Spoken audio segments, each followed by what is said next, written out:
మంచిది. దేవుని వాక్యాన్ని మనం ధ్యానించుకుందాం.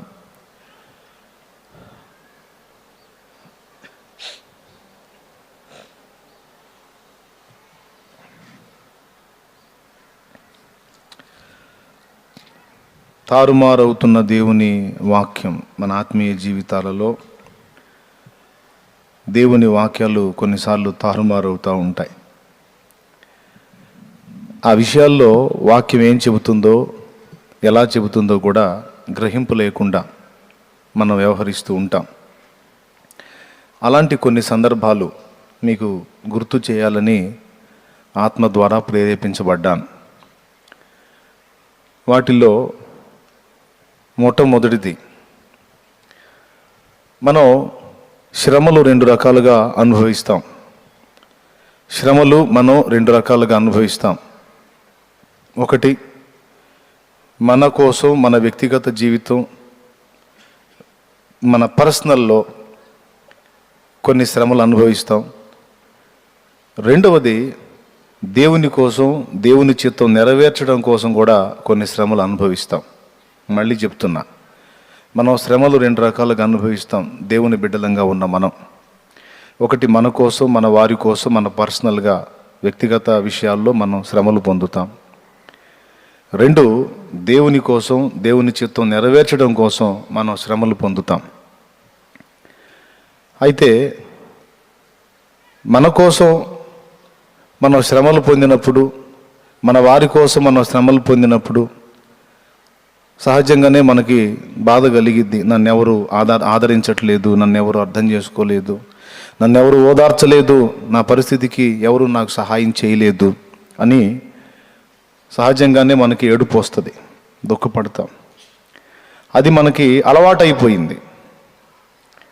అలవాటైపోయి ఇక మన వ్యక్తిగత సమస్యలు కానీ, వ్యక్తిగతంగా శ్రమలు రాని, లేదా దేవుని కోసం మనం శ్రమలు అనుభవించని, రెండిటిని ఒకే విధంగా చూస్తూ రెండిటి విషయంలో ఒకే విధంగా దుఃఖపడటం అనేది మనకు అలవాటైపోయింది. అయితే ఈ శ్రమల్ని మనం విడగొట్టాలి. ఈ శ్రమల్లో వ్యక్తిగతంగా మనం చేసుకున్న పిచ్చి పనులకు, మనం తెచ్చుకున్న పనికిమాలిన విషయాలకు నెత్తి మీద బరువు తెచ్చుకొని పెట్టుకొని మనం ఏడిసి మొత్తుకునే దానిలో ఏదో అర్థం ఉంది. తెలిసి తెలియని సోది పనులు చేసుకొని బాధలు పడటం, దుఃఖపడటం. అయితే దేవుని చిత్తం నెరవేర్చడం కోసం, దేవుని సంకల్పం నెరవేర్చడం కోసం సువార్త చెప్తున్న విషయంలో కావచ్చు, సేవ చేస్తున్న విషయంలో కావచ్చు, యేసు ప్రభువుని నమ్ముకున్నందుకు కుటుంబీకుల చేత ద్వేషించబడటం కావచ్చు, సమాజంలో చీత్కరించబడటం కావచ్చు, లేదా పనిచేసే స్థలాల్లో యేసు ప్రభు బిడ్డగా నువ్వు ఉన్నందున బాధ పెట్టబడుతున్న విషయాలు కావచ్చు, దేవుని మూలంగా నువ్వు పడుతున్న ఏ విధమైన శ్రమైనా దాని విషయంలో నువ్వు ఎలా స్పందించాలి, దాని విషయంలో నువ్వు ఎలా ఫీల్ అవ్వాలి అనే సంగతిని బైబిల్ గ్రంథంలో అనేక వచనాలు సాక్ష్యం ఇచ్చాయి. కొన్నిసార్లు నేను కొంతమంది సహోదరులు సాక్ష్యం చెప్పగా విన్నాను. అంటే వారిని నిందించాలనో లేకపోతే విమర్శించాలనో ఎద్దేవా చేయాలనో కాదు, వారికి తెలిసి ఉండకపోయి ఉండొచ్చు. ఏమో, నాకు కూడా తెలియకపోతే కొన్నిసార్లు నేను కూడా అలాగనే అమాయకంగా ఆలోచించవచ్చు, ప్రవర్తించవచ్చు. అయితే అందరికీ ఉపయోగపడిద్దని ఈ మాట చెప్తున్నాను. వాళ్ళు వారి సాక్ష్యం చెబుతూ, మరి యేసు ప్రభుని నమ్ముకున్నందున తమ కులం వారు తమల్ని ఎన్ని బాధలు పెట్టారో, తమ మతం వారు తమల్ని ఎన్ని బాధలు పెట్టారో, తమ ఇంటి వారు, తమ ఫ్యామిలీ ఎలాంటి బాధలు పెట్టారో అవన్నీ చెప్పి వెక్కి వెక్కి ఏడవటం అనేది నేను చూశాను. వాళ్ళు దేవుని సేవ కూడా చేస్తున్న పరిస్థితుల్లో కొంతమంది ఉన్నారు. అలాగే స్త్రీలు, పురుషులు అందరూ, అన్ని వర్గాల వారు అలా స్పందించడం చూసి,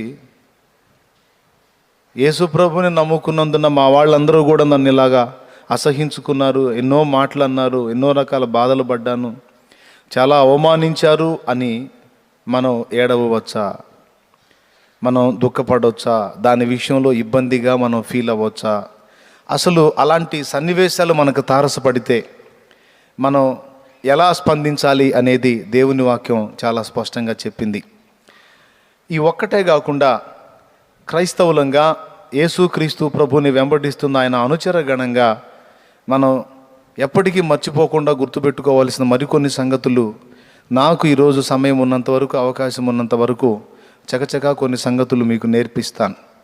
ఒకవేళ ముందటనే మీకు తెలుసుంటే సంతోషం, తెలియకపోతే ఈరోజు నేను చెప్పేటువంటి ఈ అంశం అంతటిని కూడా చాలా జాగ్రత్తగా మీరు మనస్కరించండి. చదువు వచ్చిన వాళ్ళు అయితే చక్కగా రాసుకోండి, చదువు రానోళ్ళు అయితే దేవుడు మీకు అక్షరజ్ఞానం లేకపోయినా జ్ఞాపక శక్తి బాగా ఇస్తాడు కనుక నేను చెప్పే సంగతులు మీ మనసులో జ్ఞాపకం పెట్టుకోండి. మొట్టమొదటిది, క్రీస్తు విషయమై మనం శ్రమ పొందుచున్నప్పుడు, ఒకవేళ యేసు ప్రభుని నమ్ముకున్న బిడ్డవి గనుక కొందరు నీ ఫ్రెండ్సే కావచ్చు, నిన్ను చిన్న చూపు చూసి ఉండొచ్చు, అవమానంగా మాట్లాడుతుండొచ్చు, లేకపోతే నీ కుటుంబీకులు నిన్ను తిట్టొచ్చు, నీ భర్త తిట్టొచ్చు, నీ భార్య నిన్ను అవమానంగా మాట్లాడుతుండొచ్చు, లేదా నీ తల్లిదండ్రులు, లేదా నీ పిల్లలు, నీ బంధువులు, నీ తోబుట్టువులు నిన్ను నిందించి ఇబ్బంది పెట్టి ఉండొచ్చు. దాని విషయంలో నీకు హృదయం గాయమైపోయి ఉండొచ్చు, చాలా ఏడ్చుకొని ఉండొచ్చు నువ్వు. అయితే నేను కూడా తెలియని దినాలలో అలానే దుఃఖపడ్డాను. యేసుప్రభుని నమ్మి నేను ప్రకటిస్తున్నప్పుడు మా సొంత పెద్ద బావగారు ఓ రోజు నన్ను కొంచెం ఇబ్బందికరంగా మాట్లాడారు. ఆయన మాట్లాడినప్పుడు గాయపడి వచ్చి ఏడ్చుకుంటూ పాట రాసుకున్నా. ఆశ్రయము నీవే అయ్యా, ఆధారము నీవేనయ్యా అనే పాట. ఆ దుఃఖంలో నేను పాడుకున్న పాట దేవుడి కృపతో. వాక్యాన్ని ధ్యానించుకుంటా ఉన్నా, నా వచనాలు కనపడ్డాయి, ఇవి కూడా నా పరిస్థితి లాగానే ఉన్నాయి అనుకొని సిద్ధపరచుకున్నా. అయితే ఆ మాటలు పడి గాయపడి నేను దుఃఖపడ్డాను, కానీ అది ఆయనకే చెప్పుకున్నాను, కానీ ఎదుటి వాళ్ళకి చెప్పి అడవడానికి ఇష్టపడలా.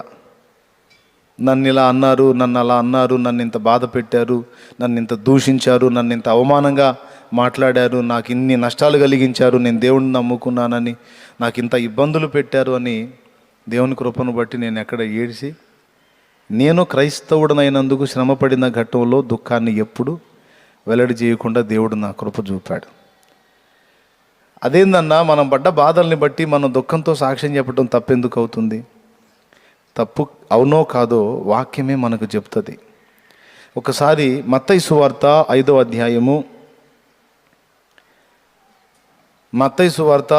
అధ్యాయము బైబిల్ ఉన్నవాళ్ళు కొంచెం తీసి చూడండి. అక్కడ మనం ఎలా స్పందించాలో చెప్తున్నాడు. 11వ వచనం చూడండి. నా నిమిత్తము జనులు మిమ్మల్ని నిందించి హింసించి మీ మీద అబద్ధముగా చెడ్డ మాటలలో పలుకున్నప్పుడు మీరు ధన్యులు, సంతోషించి ఆనందించుడి, పరలోకమందు మీ ఫలము అధికమగును. చిన్న మాట ప్రార్థన చేద్దాం. ప్రేమగల మా మహాపరిశుద్ధ తండ్రి, గనుడవగు దేవా, నీకు స్తోత్రమయ్యా. ఈ ప్రత్యేక సమయంలో నా ప్రభువా, నీవు మాతో కూడా ఉండి మాతో మాట్లాడ నిశ్చయించినందుకు వందనాలు. అల్పులము, అయోగ్యులము, అన్నీ తెలిసిన వారం కాదు నాయన, మాకు తెలిసిందంతా కూడా ఏ కొంచెమో నా ప్రభువా, సమస్త మెరిగిన దేవుడవు నీవయ్యా మా తండ్రి. మాతో బిడ్డలందరితో కూడా నీ కృపచేత నీవే మాట్లాడు, మా మనోనేత్రాలు వెలిగించు, సహాయము చేయి దేవా. కృపతో జ్ఞాపకం చేసుకోనైనా పరిశుద్ధాత్మ తండ్రి, నీవే నడిపింపును ప్రసాదించు.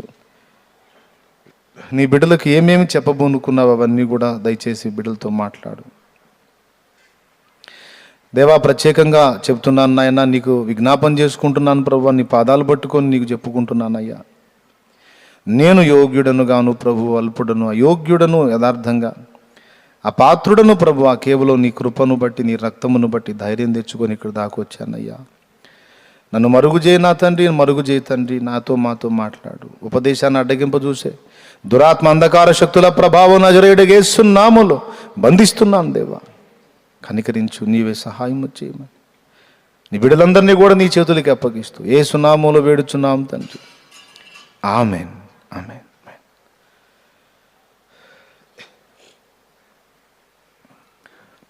ప్రభునందు ప్రియులారా,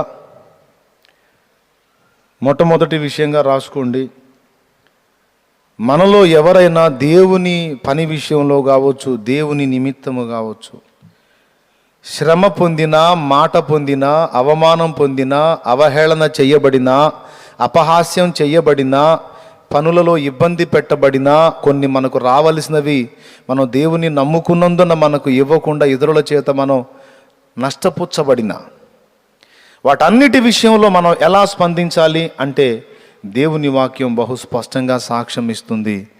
నా నిమిత్తము జనులు మిమ్మును నిందించి, దూషించి, విమర్శించి, మీ మీద అబద్ధముగా చెడ్డ మాటలెల్లా పలుకున్నప్పుడు మీరు ధన్యులు, మీరు సంతోషించి గంతులు వేయమన్నాడు. కానీ కూర్చొని కుమిలి కుమిలి ఏడిసి కుమిలిపోండి అని చెప్పలేదు. కానీ మనలో చాలామంది ఈ వచనాన్ని గుర్తించట్లేదు. యేసుప్రభుని నమ్ముకున్నందుకు ఏదైనా అవమానం వచ్చింది, సువార్త చెప్తున్నప్పుడు ఎవరైనా ఇబ్బంది పెట్టారు, దూషణగా మాట్లాడారు, తృణీకరించారు, హేళన చేశారు అంటే సొంతవారు కానీ బయటవారు కానీ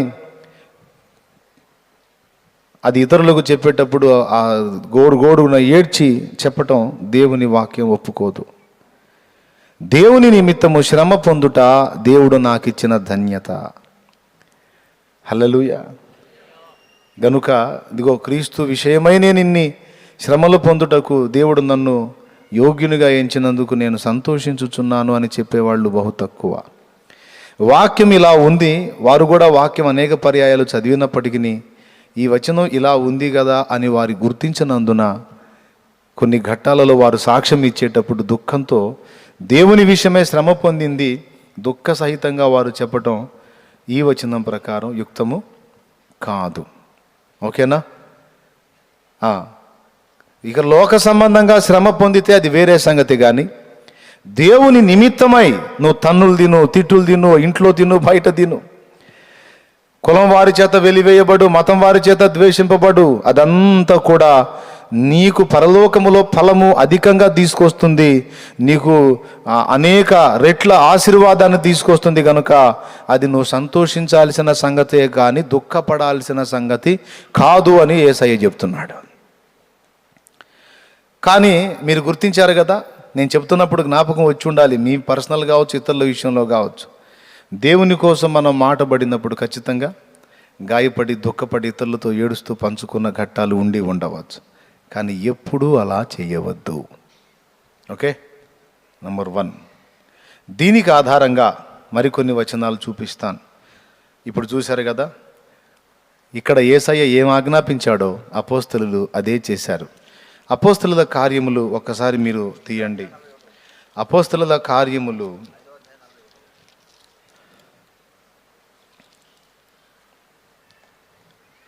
41:5-41 చూద్దాం. చూడండి, 40 కూడా చూడు.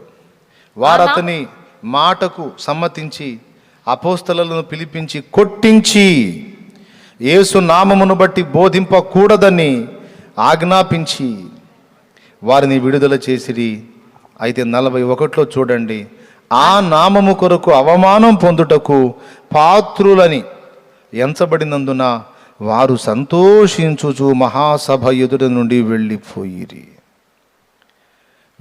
ఏం చేశారు? ప్రతిదినము దేవాలయములో ఇంటింట మానక బోధించుచు యేసే క్రీస్తుని ప్రకటించుచుండిరి. హల్లెలూయా చెప్పాలి గట్టిగా. ప్రియులారా గమనించండి, పోయి కుమిలి ఏడవలేదు, ఇతరులకు పోయి గోడున చెప్పుకోలేదు. కానీ అసలు ఆ నామము నిమిత్తము దెబ్బలు తినటానికి అసలు మనకు అర్హత ఇచ్చాడే, ఎంత ధన్యత! దేవుని కోసం దెబ్బలు తినే ఆధిక్యత మనకు లభించిందే.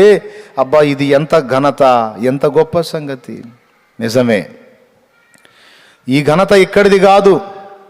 ఈ ఘనత నిత్యత్వపు ఘనత, పరలోకపు ఘనత, దేవుడు అనుగ్రహించే ఘనత. పరలోక సైన్య సమూహాలంతటితో కూడా దేవుడు మాట్లాడుతూ ఏమంటాడు? అదుగో నా దాసులు, అదిగో వారు దెబ్బలు తింటున్నారు కేవలము నా నిమిత్తము. హల్లెలూయా, నా చిత్తము చేయుట కొరకు. అదుగో నా పిల్లలు నిందపాలయ్యారు, నా పిల్లలు అవమానం పొందారు, నా పిల్లలు దూషించబడ్డారు, నా పిల్లలు గాయపరచబడ్డారు, కొట్టబడ్డారు, ఇబ్బంది పెట్టబడ్డారు. అని దేవుడు మనల్ని బట్టి సంతోషించి ఎంత ప్రేమ వీరికి నేనంటే అనుకున్నాడు అనుకో, ఇక మనందరినీ ఎవరు గుర్తుపెట్టుకుంటారు? పరలోక మహిమ ప్రపంచం అంతా గుర్తుపెట్టుకుంటుంది. ఈ లోకంలో మనుషులు ఇచ్చే ఘనత మనుషులతో పాటే పోయిద్ది, కానీ దేవుడిచ్చే ఘనత దేవుడున్నంతకాలం ఉంటుంది. మళ్ళీ చెప్తాను, మనుషులు ఇచ్చే ఘనత మనుషులతో పాటే పోతుంది, కానీ ప్రభువు ఇచ్చే ఘనత ప్రభువు ఉన్నంత కాలం ఉంటుంది. ఓకే, ప్రభువు లేని కాలం ఉంటుందా? ఉండనట్టే. ప్రభువు ఇచ్చే ఘనత కూడా శాశ్వతమైనది. కాబట్టి ఇది వచనం చెప్తున్న సాక్ష్యం, దేవుని వాక్యం. కాబట్టి దీనికి భిన్నంగా మనం ప్రవర్తింపరాదు. దేవుని నామము నిమిత్తము మనం శ్రమ పొందినప్పుడు దాని విషయమే మనము దుఃఖము చెందరాదు. ఒకవేళ దుఃఖం కలిగిన నువ్వు దేవునితో మాట్లాడుకోవచ్చు. యేసయ్యా, నన్ను ఇలా గాయపరిచారు, ఎలా బాధ పెట్టారు, వారిని క్షమించు తండ్రి, వారిని మన్నించు ప్రభువా అని వారి విషయమే నువ్వు వేడుకోవచ్చు. లేదా నీకు బాగా కృంగుబాటు వస్తే యేసయ్యకి చెప్పుకొని ఏడ్చుకోవచ్చు. కానీ వీళ్ళైతే అసలు ఎవరికి చెప్పలేదు గాక సంతోషపడి, తండ్రి నీకోసం దెబ్బలు తినటానికి నన్ను ఎంచుకున్నావా అయ్యా, అంత అర్హత ఇచ్చావా, నాకు అంత యోగ్యత ఇచ్చావు. ఇదేందండి, తన్నులు తినటానికి కూడా అర్హత కావాలా? దెబ్బలు తినటానికి కూడా పాత్రలుగా? మరి అంతే, మరి ఎవరికి పడితే వాళ్ళకి దేవుని కోసం శ్రమ పడనిస్తాడా ఏంది? ఎవరికి పడితే వాళ్ళకి ఆ తన్నులు ఇస్తాడా ఏంది? దానికి కూడా పాత్రులై ఉండాలట. అది ఇక్కడ పాఠం. దేవుని కోసం నింద మొయ్యాలన్నా, దేవుని కోసం దూషణ పొందాలన్నా, తిట్లు తినాలన్నా, దెబ్బలు తినాలన్నా, నష్టపుచ్చబడాలన్నా, అలాంటి పరిస్థితులు మనకు దేవుడు అనుమతించాలంటే ముందు మనం పాత్రులమా కాదా చూసి అనుమతిస్తాడట. అది ఇక్కడ వాళ్ళు చెప్తున్న పాఠం. ఆ నామము నిమిత్తము ఈ అవమానమును భరించుటకు మనల్ని పాత్రులుగా ఎంచినందుకు ఎంత ధన్యతో కదా మనకి. ఆహా, చాలు పో అని సంతోషపడుతూ వెళ్ళారు. ఏమండి, మోక్ష నగరు మా పుట్టిల్లు, ముఖ్య దూతల్ మా స్నేహితులు. మోక్ష నగరు మా పుట్టిల్లు, ముఖ్య దూతల్ మా స్నేహితులు.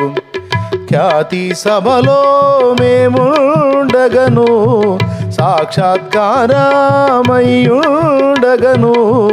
లక్ష్య పెట్టమిహ బాధలకు, యెహోవా మా తండ్రి గాడ, యేసుడు మాయన్న కాడ. యెహోవా మా తండ్రి కాడ, యేసుడు మాయన్న గాడ. మహిమ గల శుద్ధాత్మ ఇట్టి వరుస తెలిపెంగదమా తోడా.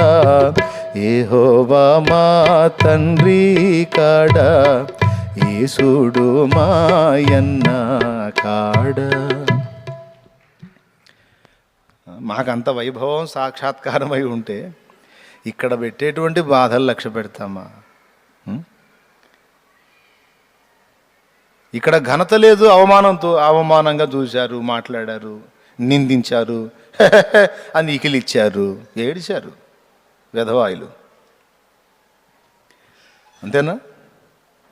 పేతురాది సకల పోస్తల్, పేర్మి గలమా నిజ కూటస్థుల్. పేతురాది సకల పోస్తల్, పేర్మి గలమా నిజ కూటస్థుల్. ఖ్యాతి సభలో మేమున్నప్పుడు, ఖ్యాతి సభలో మేమున్నప్పుడు, ఘనతాలిక మాకేమీ కొదువా. యెహోవా మా తండ్రి కాడ, యేసుడు మాయన్న కాడ. యెహోవా మా తండ్రి కాడ, యేసుడు మాయన్న కాడ. స్తోత్రం చెప్పండి. ఇప్పుడు మనం ఎట్లా ఫీల్ అవ్వాలో అర్థమైంది కదా. ఒకసారి పేతురు పత్రిక కూడా తీసుకోండి, సరిపోతుంది. ఈ పాయింట్ ఎప్పుడు మర్చిపోవద్దు. చూడండి 1 పేతురు పత్రిక 4వ అధ్యాయము 14వ వచనం చదవండి. క్రీస్తు నామము నిమిత్తము మీరు నింద పాలైన ఎడల మహిమా స్వరూపి అయిన ఆత్మ అనగా దేవుని ఆత్మ మీ మీద నిలుచుచున్నాడు గనుక మీరు ధన్యులు. అబ్బా, ఎంత మాట అన్నాడో చూడండి. మళ్ళీ చదువు తల్లి. క్రీస్తు నామము నిమిత్తము మీరు నింద పాలైన క్రీస్తు నామము నిమిత్తము మీరు నింద పాలైన ఎడల మహిమా స్వరూపి అయిన ఆత్మ అనగా దేవుని ఆత్మ మీ మీద నిలుచుచున్నాడు గనుక మీరు ధన్యులు. ఇట్లా ఉంటుందా? ఆ వచనాన్ని గురించి ఎప్పుడైనా ఆలోచించారా? మహిమా స్వరూపేగు ఆత్మ మన మీద ఎప్పుడు నిలుస్తాడు అంటే అక్కడ ఒక అడ్రస్ చేస్తున్నాడండి, ఒక టైం చెప్తున్నాడు. క్రీస్తు విషయమై మనం నింద పాలైన ఎడల అంటే యేసయ్య కోసం మనుషుల చేత, బాగా వినాలి, యేసయ్య కోసం మనుషుల చేత మనం నిందింపబడటానికి, దూషింపబడటానికి, అవమానపరచబడటానికి ఇష్టపడినప్పుడు మహిమా స్వరూపేగు ఆత్మ మన మీదికి వస్తాడట. ఇప్పుడు కొట్టరు మీరు.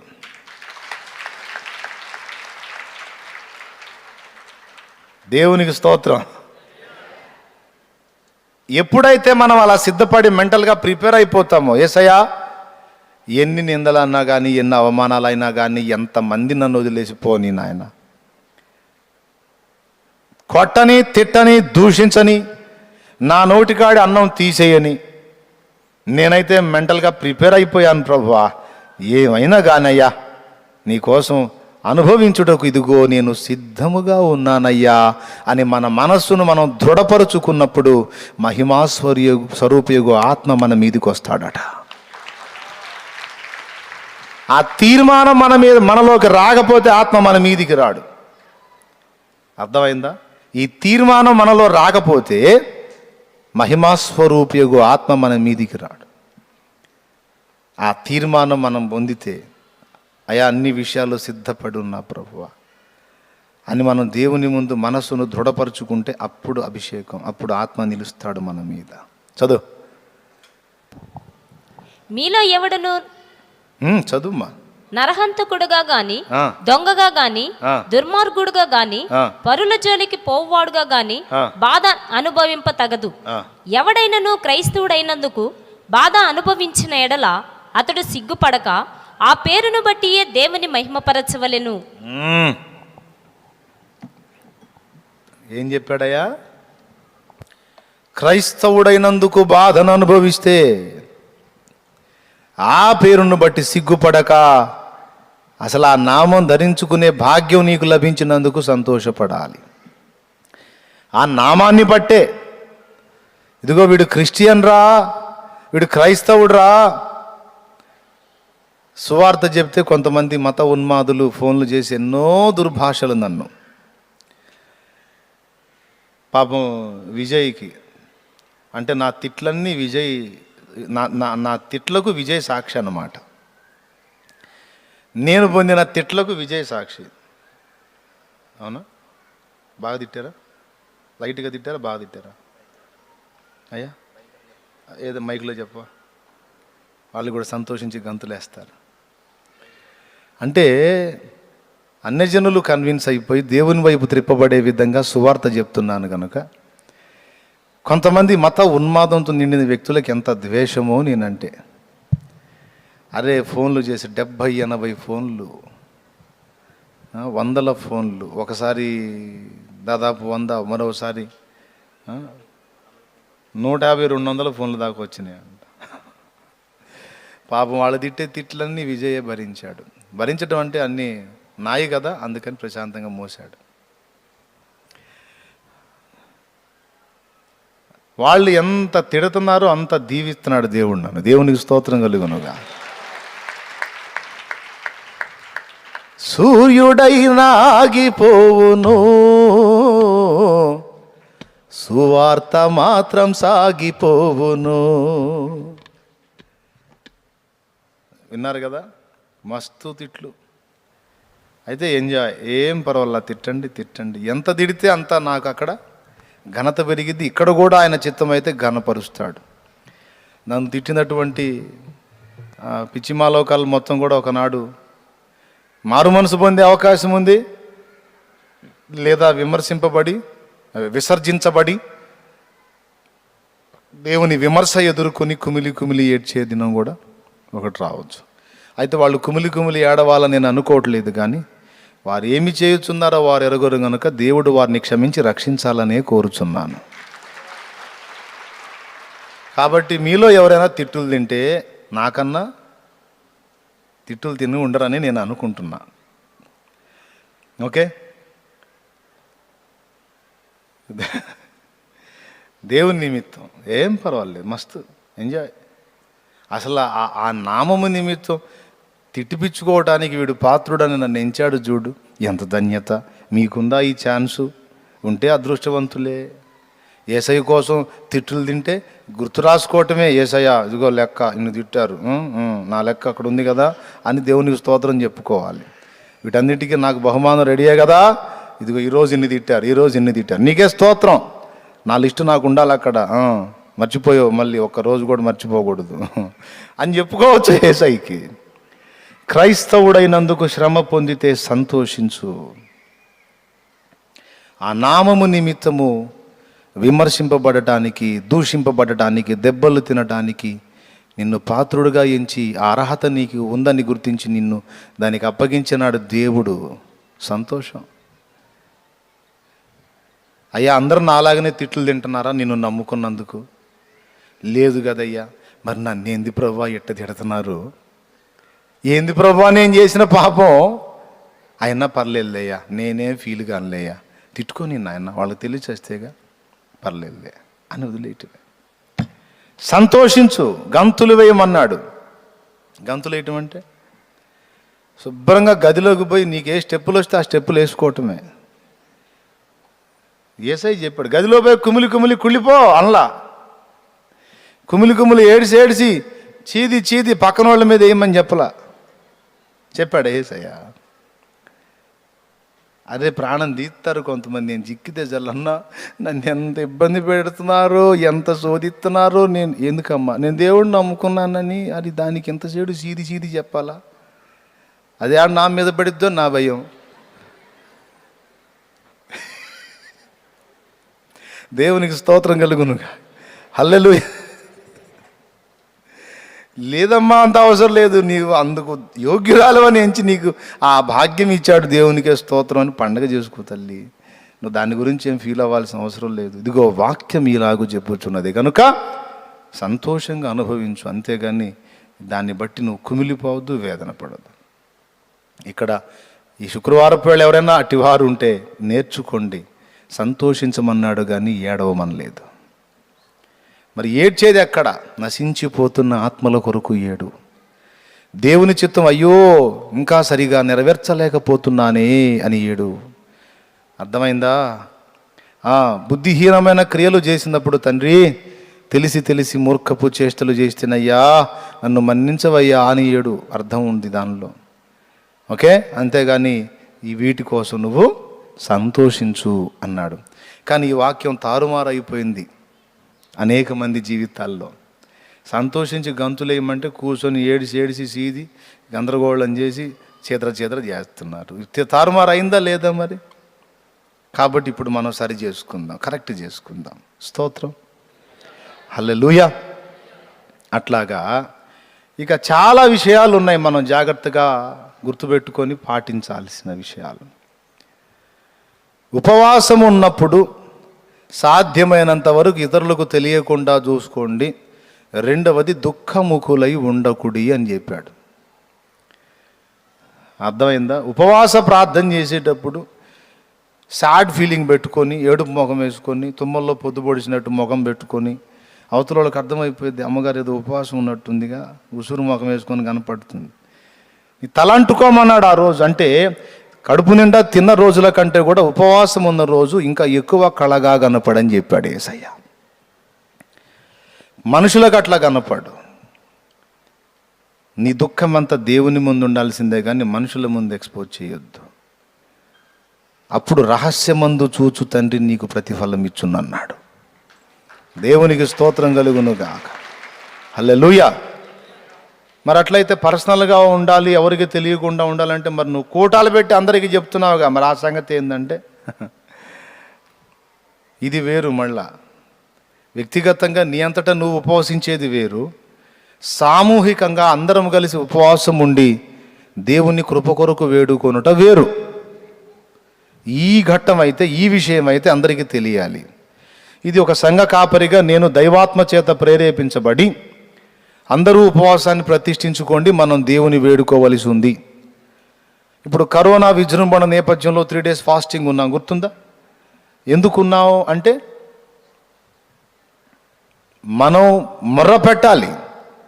దేశ క్షేమం కోసం, ప్రపంచ క్షేమం కోసం, సమాజ క్షేమం కోసం, ప్రజల క్షేమం కోసం మనం ఖచ్చితంగా ప్రార్థన చేయాలి. ఇది వాక్యానుసారం. తిమోతికి రాసిన 1వ పత్రిక 2వ అధ్యాయము.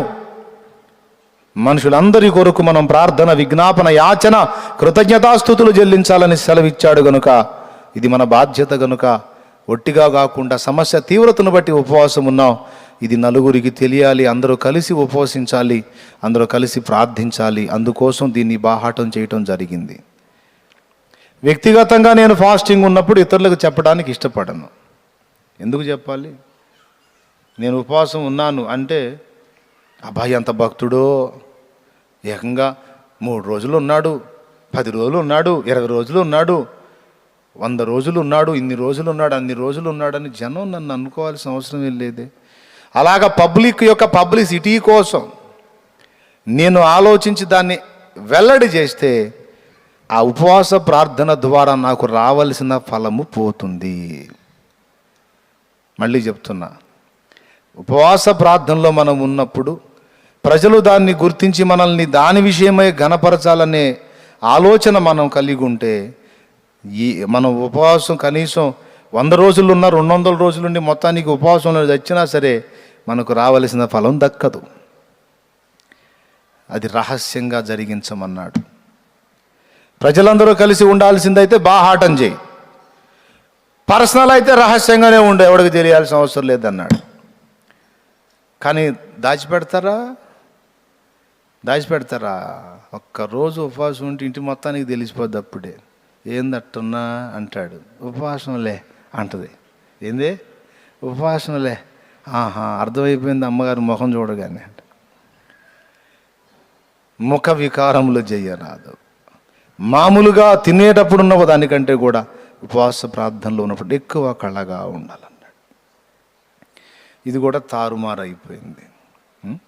2, 3వది ప్రార్థన చేయున్నప్పుడు మనుషులు గొప్పగా అనుకోవాలని ఏదో విస్తారంగా అలాగా చేసేద్దామని అనుకొని నువ్వు ప్రార్థన చేసేటప్పుడైనా, పాడేటప్పుడైనా, ఉపదేశించేటప్పుడైనా, దేవుని విషయమై ఏది చేసేటప్పుడైనా ప్రజలు దీనిని మెచ్చాలి, ప్రజలు దీన్ని గొప్పగా ఎంచాలి.